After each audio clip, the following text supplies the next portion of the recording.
You know when you don't want to do something and you try to avoid it and you try to procrastinate and you do everything you can do to avoid what it is that you don't want to do.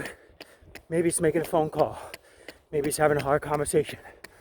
Maybe it's saying bye to this relationship that's toxic, that keeps on taking withdrawals from your bank account, never depositing anything good into your account. Maybe you got to say bye to a job.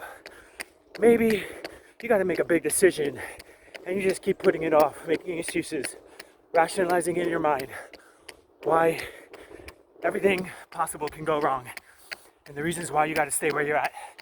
Maybe you're that person like me. So many times when I'm going to go and do something, sometimes I overthink things, analysis paralysis, and then I never get off the ground.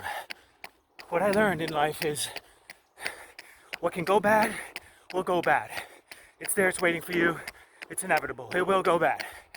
But also there's a big part of what can go right. And how you look at things and how you train yourself to view situations, complex, hard problems, setbacks, challenges, makes all the difference. So I say, you know what? If I'm gonna fail big, fail wide, fail hard, fail strong, fail fast. I used to be scared of making big choices because of fear of failure. What happens if this relationship blows up? What happens if I lose all this money? What happens if I move and I hate the place? What happens if I get a new job and I hate that? Hate the people? What happens if I'm screwed and then I'm stuck picking myself up off the floor? Look, when you're indecisive about making decisions, it actually weakens you because you didn't make any decision. So you subconsciously trained yourself to be safe and secure. However, challenges, setbacks, problems, disappointments will find you when you play it safe and secure. Okay, you're at the bottom. You're at the mercy of the government. You're at the mercy of everybody else. You're at the mercy of your job, the boss, paychecks. Every 2 weeks, you're depending on it, but you haven't depended on yourself. You haven't leveraged yourself to make choices and to face the difficult situations. So whenever I'm faced with a really difficult situation, I first get quiet. I think about it, and then I focus. What's my why? What's the outcomes? And how great it's gonna be once I make it to the other side.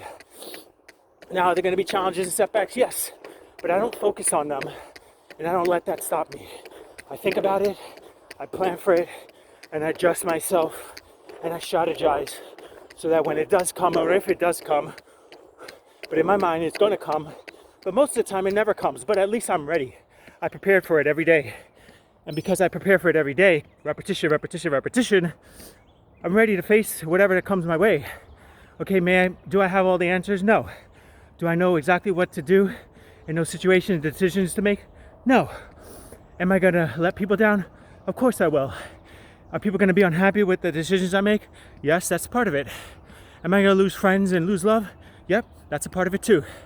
Okay, but if you know your reasons why you're doing what you're doing, all that becomes irrelevant. You don't think about that anymore, and you're crystal clear, you're focused on why you want to make that choice, why you want to make that shift, whatever. But you got to dig into yourself and do it for you. Dig into yourself, focus, and do it for you. I know it's selfish, but if you're like me or like most people aren't selfish. They want to help people. They want to be able to provide for their families. They want to be able to grow and feel happy and hopeful. That's not a selfish thing, okay? It's not, because the more you have inside of you is the more you can give out to everybody else.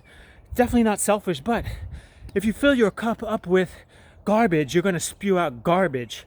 So put yourself first, do the things that you need to do, and eventually it'll all come together. So get after it, live free, live amazingly. Come on.